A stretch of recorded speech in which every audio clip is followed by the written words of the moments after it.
Alright, so this is going to be a full guide to the Krunkers Zombies game mode, including all Easter eggs. So when you first load into the match, especially when you're playing with other people, I would recommend using a knife to save your points. You get points by damage, so it doesn't really give you any extra points. However, it does save your ammo, so that way you don't have to waste points buying more ammo for the first couple of rounds. Now, depending on how many people you have playing, if you're playing solo, I would just buy the auto pistol as fast as possible. You should be able to buy it after the first round or so. The auto pistol is arguably the best weapon that you can buy off the wall, because the auto pistol is right next to the turret, so buying more ammo is easy, and because the auto pistol is the cheapest weapon to have collateral damage, which makes killing zombies much faster. If you're playing with other people, I would recommend the strategy of having two people protect the turret at all times, and then have your other two people train or lead the zombies away from the turret. One should be looping zombies in the starting area, and should probably use pistol or techie, because those are the closest weapons to that area. And the other teammate should loot zombies near the car/regular player area, and could use any weapons in that area. I would recommend marksman, but deagle inside the earlier rounds is probably better. Okay, so now you have the basic strategy, but what are all the items that you can buy in the game? These are upgrades that help you in various ways. In the starting area, you will see a hat and a radio that says call for backup. If you buy this, Joe appears as an NPC and helps you fight zombies until he dies. However, because he is an AI, he usually dies rather quickly and is usually not worth your points. The crumb machine in the starting area is like a Juggernaut from COD and increases your health to 250. The double up right in front of the starting area is like the double tap from COD and it increases your fire rate. The Connect battery on the hood of the car causes the record player to play music. This draws all the zombies in for a short period, and it's great for clutch situation to get zombies off your turret. But after you activate it, there's about a 6-minute cooldown before you can activate it again.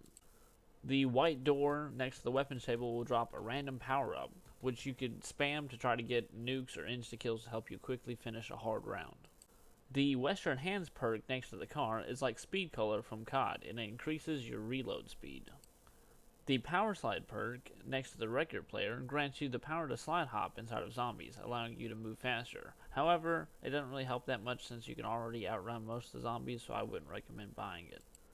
The Swift perk next to the turret increases your base movement speed. This perk is pretty much useless in my opinion. The random weapon box is just like the mystery box from COD. It randomly spawns in a different spot on the map. You can easily find it by looking for the purple beam.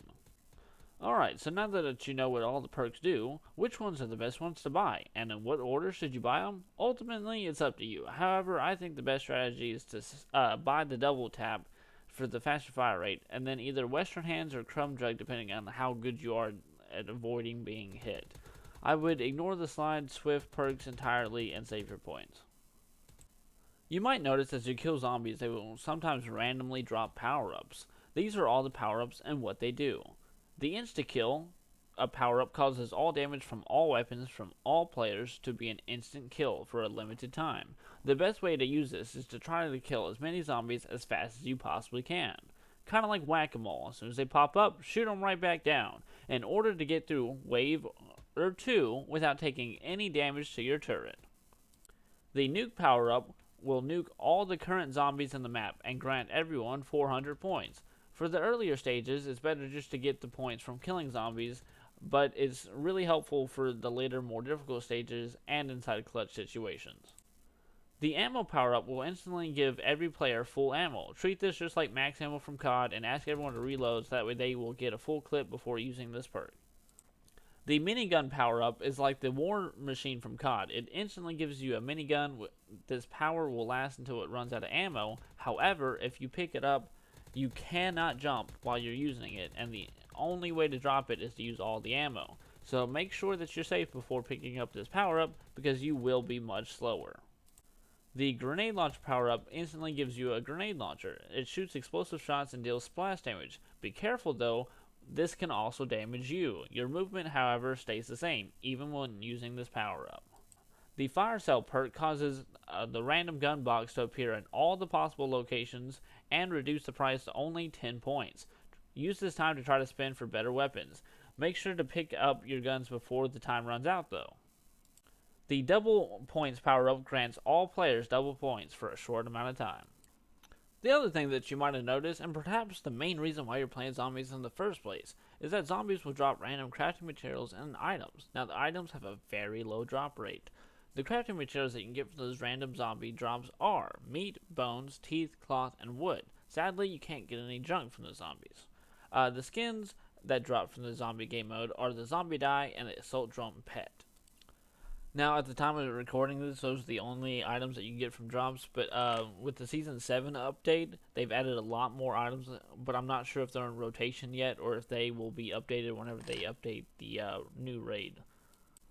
Now, there used to be another cool pet that you should get for reaching a level 100 inside zombies. However, they took away the pet item and the challenge, so it's no longer possible to get. And then they have another brand new Alien Blaster skin that you can get, which I will cover later inside the Easter egg session.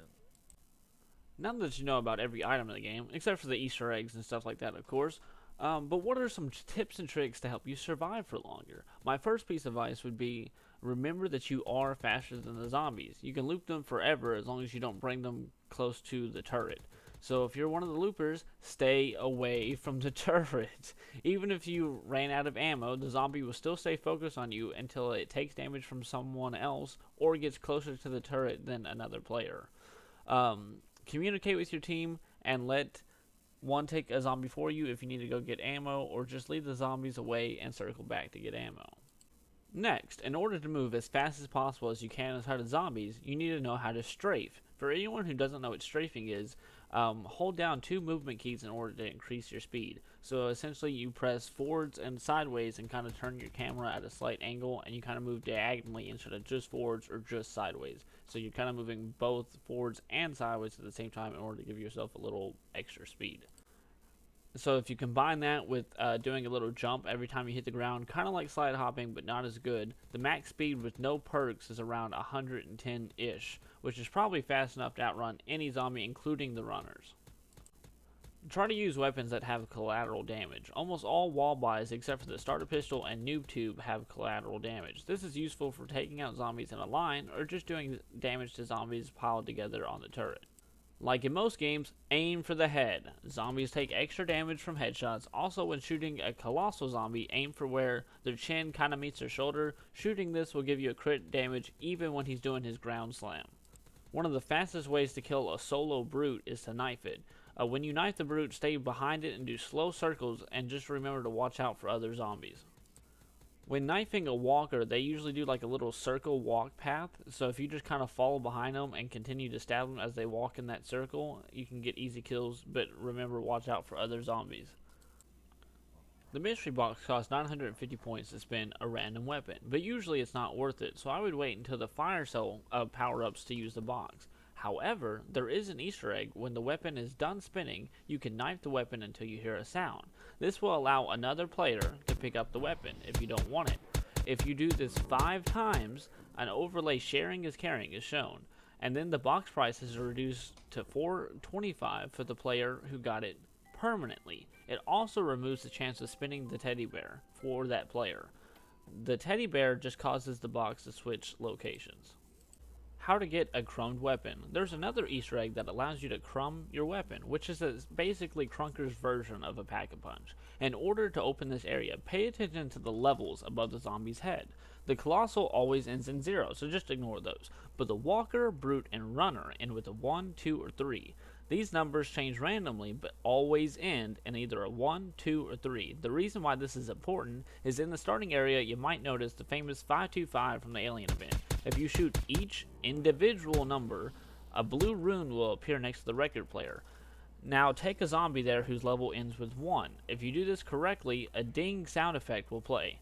Do the same thing with a zombie ending with 2, and then 3. If you do all 3 in order with no mistakes, you will hear a sheesh sound effect, and the door will open next to the turret. The earliest you can get this is round 4, because you need 1 of each zombie, excluding the Colossals, and the earliest a runner will spawn is round 4.